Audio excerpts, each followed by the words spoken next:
For new moms out there, breastfeeding your newborn is not just a health benefit for your child, but a bond and emotional connection. But breastfeeding can come with major challenges and can take some learning. Joining us during National Breastfeeding Month is Dr. Elizabeth Milliron, Medical Director for the Breastfeeding Center of Charleston. It's good to see you. Thank you. You too. Thanks for having me. This is a subject that we have talked about previously on this show about breastfeeding, and for some mothers it's quite natural and easy, and for others it takes a little bit of learning and getting used to, and for others, it is something that is really not all that possible. So I kind of wanted to talk about the various stages, if you will, and to talk about why breastfeeding is important and some of the alternatives. Right. So breastfeeding is important because it helps boost baby's immune system. It's really those first good antibodies that are given from the mother to the baby. Babies also get good human milk oligosaccharides, which can help with their gut health and development further on down the road. Babies that are breastfed do have lower incidence of certain health diseases like ear infections, GI infections in the first year of life, also of diabetes and of certain types of cancers.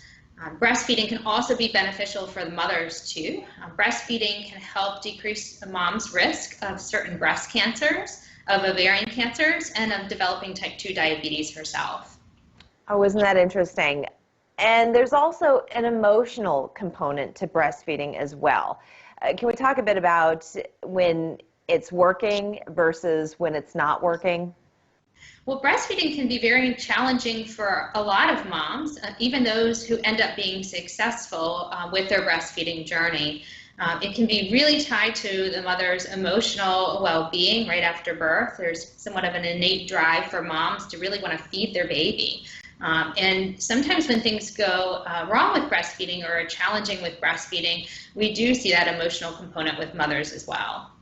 Okay, and for the mothers who are having a little bit more of a challenging time, I mean, first and foremost, they should know that they are definitely not alone. It doesn't mean that they're a bad mother or don't know how to do it properly, but what's some of the support that those women should be receiving to get them through this process?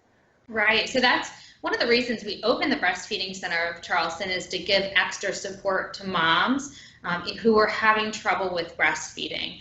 I think sometimes we tend to share as moms the positive things that we experience with our babies, and not everyone talks about how hard it is. So we wanted moms to know they're not alone, that there's extra support for them, that they can see an internationally board certified lactation consultant that can give them some tips to make things easier or to help them through certain struggles they go through with breastfeeding.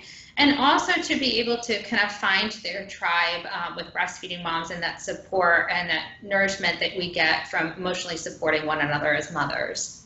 And latching is not only the only issue, there's also supply. So when a mother cannot supply enough for her child, what are some of the substitutes that you would recommend? If I can just be anecdotal for a moment, I know that when I was a baby, my parents fed me raw goat's milk, knowing that goat's milk was the closest thing to human breast milk. So would you say that that's still an option for mothers today?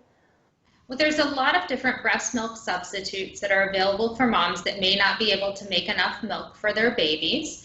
For some preemies, we actually offer human breast milk through donor banks. So the Mother's Milk Bank in South Carolina is able to offer that to NICU babies and also some term babies that are struggling in the hospitals. Most of the milks now are dairy-based, cow's milk-based, that are the milk substitutes. There are still some goat milks. You are right, it's exactly the closest thing to human breast milk. Although the one thing that sometimes is missing is those immunoglobulins that the mother is able to provide to her human baby. And I will say, my mom, she read a book, I think it's something about have healthy children. It's by Adele Davis. She lauded the book for years. She just loved it. But she would add to the raw goat's milk other vitamins and minerals, other sources of those things. And lucky for us, didn't have any ear infections and things like that you were talking about earlier. So there are definitely ways of producing or being able to give your child what you cannot produce yourself. I want to talk about, coming up in the next half, why it wouldn't be beneficial to feed your child breast milk. So we need to cover that as well. We need to take a break. Don't go anywhere. We'll be right back. Welcome back. We've been talking with Dr. Elizabeth Milliron, Medical Director for the Breastfeeding Center of Charleston, August being Breastfeeding Awareness Month, and we were talking about the benefits of breastfeeding and how one should, if they can, breastfeed their child. Some of the detriments to not feeding your child breast milk can be a number of things, not just for your child, but for the environment. Maybe you can also talk about that.